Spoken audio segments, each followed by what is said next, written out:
waaye du laïcité feneen fi nga xamante ne état day maandu ci lépp luy diine gëm-gëm.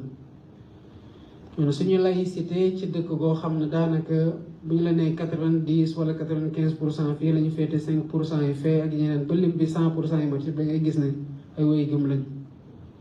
te loolu moo structuré suñuy rapport mooy jàmm gi nga xamante ne ñëpp ñu mun koy ñeewee ci biir réew mi ak ci bitim réew, ci biir Afrique ak ci fi génn Afrique. kon laïcité conception biñ ci am mooy assumer ne que ni Sénégalais yi amee iite ci xiif bëgg a lekk, ci mar bëgg a naan, ci feebar bëgg a faju, ci bëgg a jàng dem jàngi, noonu la ñu amee iite tamit saa yi ñu bëggee jaamu yàlla ñu jaamu ko ci anam wuñ ko bëggee. iite boobu nag du loo xamante ne état gannaaw ñun bu ñu nekkee ay gëm am diine xam lii diine ci defar ci doomu aadama te bépp construction citoyenne ci valeur yooyu lay taxaw te diine moo gën a mooy lenn loo xamante ne moo koy jox doomu aadama. kon responsabilité ñun ñu dooleel loolu doole ko gunge ko waaye taxawaay gi ci war yépp te liñ ci defut rek suñu yéene romb na ko waaye xëy na xat-xatu ak jafe-jafe jamono moo ko mën a waral waaye xam nañu luñ ci war bu baax a baax. kon dañuy ñaan ci lii nga xamante ne mooy jamono gii di jamono xéewal ak taataan ay ñaan tallal suñu boroom loxo sëñ bi nga ñaanal ñu bu baax a baax a baax a baax nga ñaanal ñu bu baax a baax a baax a baax nga ñaanal ñu bu baax a baax a baax yaakaar noonu la ci doyloo nañu la ci waaye nga ñaanal réew mi bu baax a baax a baax ñaanal réew mi bu baax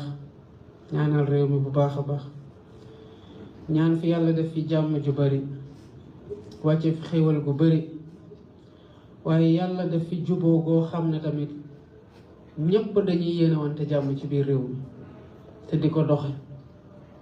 ndax loolu mooy stabilité bi nga xamante ne fépp fu ñu dem di woo nit ñi ne leen ànd leen seen koom ngeen andi ko ci réew mi lu ñuy bàkkoo yaakaar na beneen réew amu ko mooy stabilité.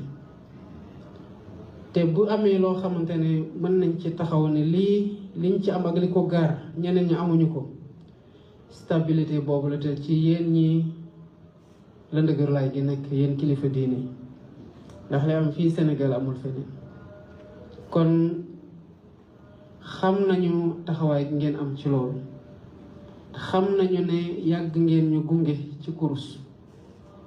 waaye dañ koy gën a sakkuwaat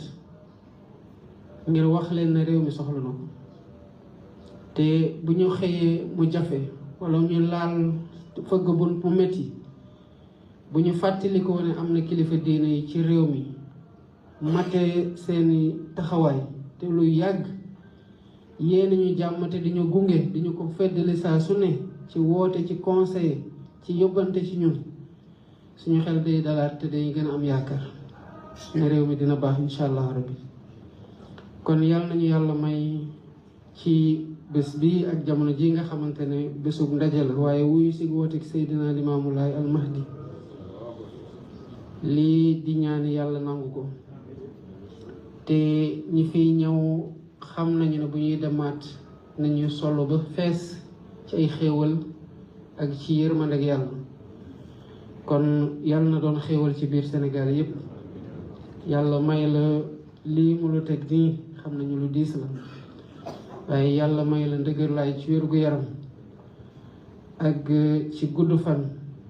ba lépp li nga xamante ne yéena la ci nga am ko nga mën ko matale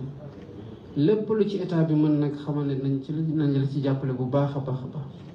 ndax xam comprendre nañu mission bi comprendre nañu importance bi waaye comprendre nañu surtout sacralité bi ak lu muy indi ci xéewal ci biir réew mi. kon asalaamaaleykum wa rahmatullahi taala wa barakaatu. alhamdulillahi rabbil alamin